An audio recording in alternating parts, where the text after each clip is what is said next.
President Biden struck a somber note between the jokes at the White House Correspondents' Association dinner on Saturday, saying he is deadly earnest about the threats facing democracy and the liberal world order that laid the foundation of global peace, stability, and prosperity.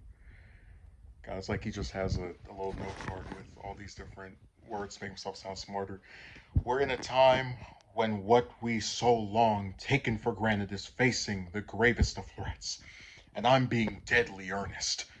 Overseas, the liberal world order that laid the foundation for global peace, stability, and prosperity since World War II is genuinely, seriously under assault, Biden said. And at home, a poison is running through our democracy. All this taking place with disinformation massively on the rise, he continued.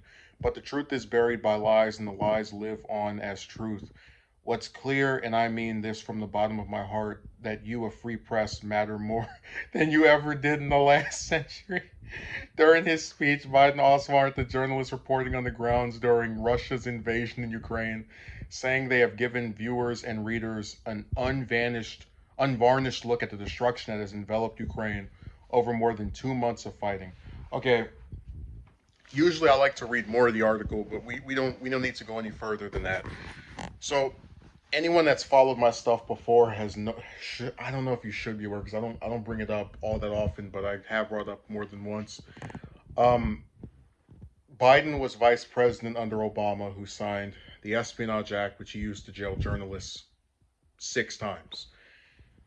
So to see Biden sit here and talk about what was the garbage he said? I mean this from the bottom of my heart that you, a free press, matter more than you ever did in the last century. You sure have a funny way of showing it at home. But we've talked about the double standards of U.S. politicians, and I guess this is an indicative of that. Oh, these journalists in Ukraine are doing such a great job. Well, you have journalists in the U.S. that do a good job too, where they report on our war crimes and the terrorism that we spread abroad when we bomb countries like Yemen and Syria and Somalia, all these other different places that we just destroy, right? Sometimes with the help of other countries, but be that as it may, that we still are an active participant in murdering the people of. And they pretty much, if journalists go and report that stuff, and especially if they're from the U.S., get treated like trash, and in some cases even imprisoned for it. So what we have here is a politician who, as far as I'm concerned, is he's at best neutral to outright antagonistic toward legitimate journalists.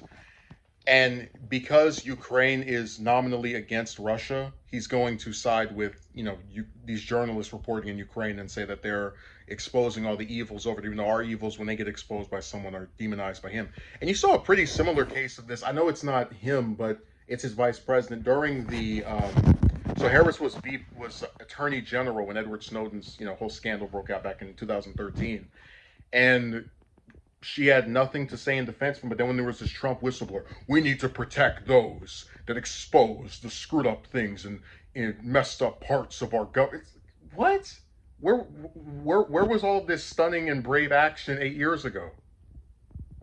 Like these people, they always find a way to suddenly care about something when it's on their side. When it's not on their side, they take a different position. So I just want to point out the hypocrisy of that. Don't ever let Biden trick you into thinking he cares about journalists and the freedom of the press, because if he did, he would repeal the Espionage Act.